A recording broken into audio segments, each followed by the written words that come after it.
How to fix Telegram problem easily and fast. First thing, go into the settings in your phone and then go to the apps manager.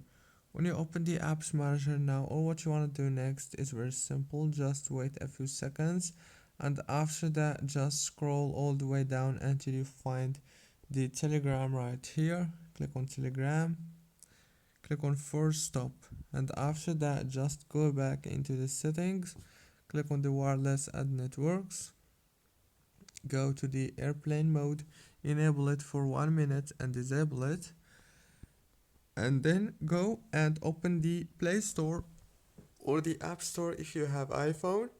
Search for Telegram and then update the app from here.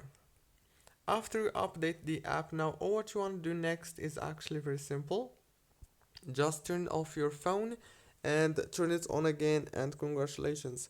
Don't forget to like and subscribe.